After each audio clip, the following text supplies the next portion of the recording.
स्वागत है दोस्तों आप सभी का एके इंडिया यूट्यूब चैनल में। एसएससीजीडी परीक्षा 2019 की 13 फरवरी की प्रथम पाली की परीक्षा हो चुकी है और आज पूछे गए सभी प्रश्नों का उत्तर और सभी प्रश्नों का पीडीएफ आप लोगों को मुहैया करवाया जाएगा।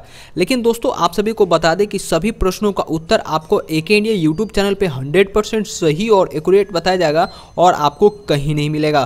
तो चैनल को सब्सक्राइब नहीं किया तो चैनल को सब्सक्राइब करके बेल आइकन को दबा लीजिए कि आपको हर एक एनालिसिस के क्लासेस के नोटिफिकेशन मिलती रहे। अब मैं बता दूं फ्रेंड्स कि क्वेश्चन का लेवल आज का कैसा था प्रथम पाली के, तो फ्रेंड्स वो आपका इजी लेवल का क्वेश्चन आज पूछा गया था जो कि काफ़ी इजी था। मैक्सिमम कैंडिडेट जो बता रहे थे जिन्होंने स्कोर किया है, तो फ्रेंड्स आज जो स्कोर गया है 75 स्कोर गया है जो कि प्रथम पाली में परीक्षा पूछे गए थे। तो चलिए फ्रेंड्स बिना ज़्यादा समय गवाए आज की वीडियो को शुरू करते हैं। लेकिन आप हमारे चैनल पर पहली बार आए तो चैनल को सब्सक्राइब करके बेल आइकन को दबा लीजिए ताकि आपको एसएससीजीडी परीक्षा 2019 की हर एक शिफ्ट की नोटिफिकेशन मिलते रहे और आप जो है अपना तैयारी करते रहें। तो चलिए फ्रेंड्स वीडियो को शुरू करते हैं। सब्सक्राइब करें एके इंडिया यूट्यूब चैनल को, साथ ही साथ बेल आइकन को प्रेस कर लें ताकि आपको हर एक अपडेट मिलते रहे। और हमारे दूसरे चैनल टेक सर्जी को भी सब्सक्राइब कीजिए और बेल आइकन को दबा लीजिए ताकि आपको हर एक टेक्नोलॉजी संबंधित खबरें मिलती रहें। जी हाँ दोस्तों, आज का जो पहला प्रश्न पूछा गया था जीके जीएस के लिए, मेरे पास मैथ्स के भी कुछ क्वेश्चन आए हैं और कुछ हिंदी के भी क्वेश्चन आए हैं और कुछ जीके जीएस के क्वेश्चन आए हैं और एक करंट अफेयर्स के भी क्वेश्चन आया जो कि मैं आप सभी को पूरा इस वीडियो में बताने जा रहा हूँ। जो पहला प्रश्न आया था कि जंतर मंतर कहाँ पर स्थित है, इसके बारे में आप सभी को जानकारी देना था कि जंतर मंतर जो है कहाँ स्थित था।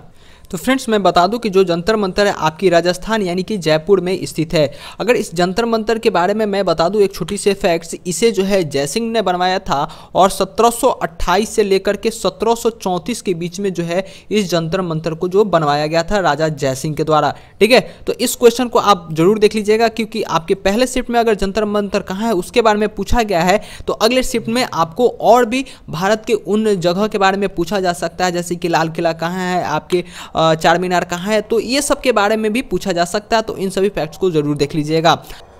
आप लोगों को बता दें कि मैं अनअकैडमी के ऊपर भी पढ़ाता हूं। मेरा नाम रत्नेश्वर कुमार से आप अनअकैडमी के ऊपर सर्च कर सकते हैं और हमें फॉलो कर सकते हैं। अगर आपने अनअकैडमी ऐप को इंस्टॉल नहीं किया तो लिंक आपको डिस्क्रिप्शन मिल जाएगा, वहां से आप जाकर के हमें फॉलो कर सकते हैं।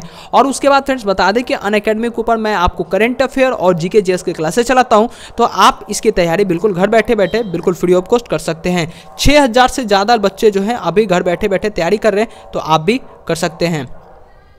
अगला क्वेश्चन जो पूछा गया था कि सबसे बड़ा टापू जो है कौन सा है, पूरे विश्व में सबसे बड़ा टापू कौन सा है, तो सबसे बड़ा टापू जो है आपका ग्रीनलैंड है।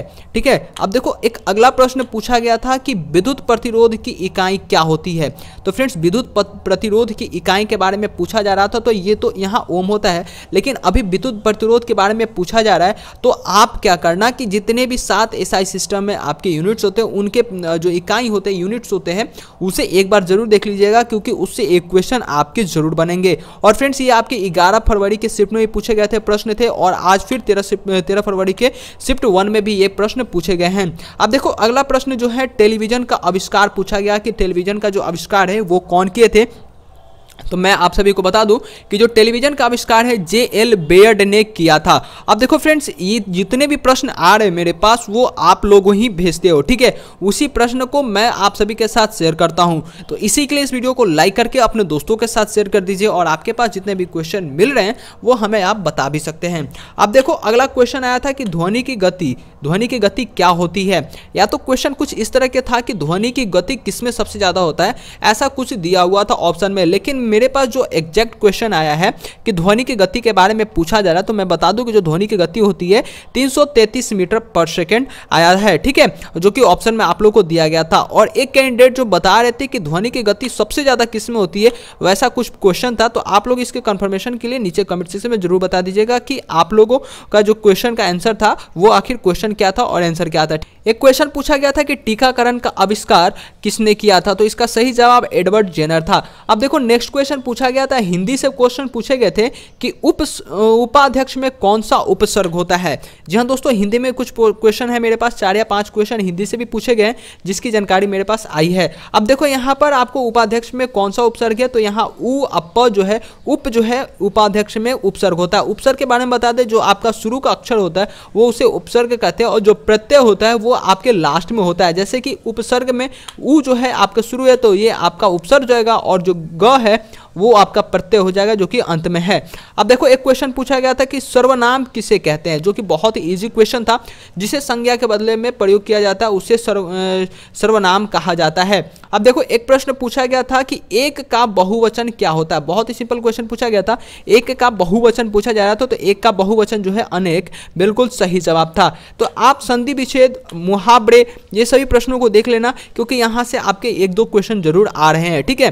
अब देखो अगला प्रश्न पूछा गया था कि निराशा का संधि विच्छेद क्या होता है, तो निराशा का संधि विच्छेद होता है निह प्लस आशा, जो है इसका सही जवाब होता है। अब देखो अगला प्रश्न जो पूछा गया था मैथ्स का क्वेश्चन था कि इस तरह का प्रश्न था कि 27 के power 2x - 1 is equal to 243 के पावर 3 था, तो x का वैल्यू पूछा जा रहा था। तो x का वैल्यू यहाँ पर बिल्कुल x का वैल्यू 3 है, जो कि ऑप्शन नंबर सी में शायद दिया गया था, जो कि इसका बिल्कुल सही जवाब था। देखो इस ऐसे क्वेश्चन को कैसे सॉल्व किया जाता है इसके बारे में आप सभी को बता दूं। यहाँ 27 के पावर 2x - 1 है, 243 के पावर x है। देखो जब बेस समान होता है तो पावर क्या हो जाता है, इक्वल हो जाता है, तो हम इसे बेस को बराबर करते हैं। जैसे 3 के पावर 3 है और 3 के पावर 5 कर दिए तो बेस तो इक्वल हो गया, ठीक है।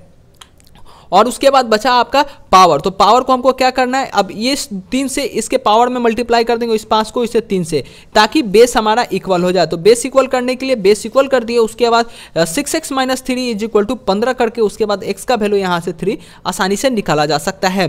देखो कुछ और प्रश्न जो मैथ्स के पूछे गए थे, एक प्रश्न आया था ये रूट अंडर का था, तो इसे बहुत ही सिंप्लीफाई करना था, कोई ज़्यादा टफ नहीं था। तो देखो इस तरह के प्रश्नों को क्या किया था कि 29/10 इसका बिल्कुल सही जवाब आया था। और इसको सॉल्व करने का तरीका क्या होता है कि रूट के अंदर 0.49 था, तो उसका रूट अंडर क्या होगा 0.7, और इसका अंदर जो देखो यहाँ पर आपको क्वेश्चन बताया जा रहा था कि 0.25 था, देखो 0.25 था, तो इसका रूट अंडर का वैल्यू क्या होगा, तो 0.5 हो जाएगा रूट अंडर का वैल्यू। उसी तरह इसका भी वैल्यू निकाल करके उसके बाद यहाँ सिंपली इसको जोड़ के और यहाँ पर इसकी वैल्यू जो है निकाला जा सकता है, ठीक है। अब देखो अगला क्वेश्चन पूछा गया था कि न्यूनतम पूर्णांकों को जोड़ा जाए कि ये वर्ग बन जाए, और ये क्वेश्चन को आपको 12 फरवरी के साथ सेकेंड शिफ्ट में भी ये क्वेश्चन को पूछा गया था, ठीक है। यही प्रश्न सेम टू सेम आज फर्स्ट शिफ्ट में आपके 13 फरवरी के फर्स्ट शिफ्ट में आपको ये पेपर में क्वेश्चन आया है कि 1000 में से किस न्यूनतम पूर्णांक को जोड़ा जाए कि वो पूर्ण वर्ग बन जाता है। तो देखो इसमें 24 इसका बिल्कुल सही जवाब होगा। इस तरह के प्रश्नों को कैसे सॉल्व किया जाता है तो मैं आपको बता दूं, 31 के स्क्वायर और 32 के स्क्वायर के बीच में हमारा 1000 आता है और इसे एक पूर्ण वर्ग बनाना है, ठीक है।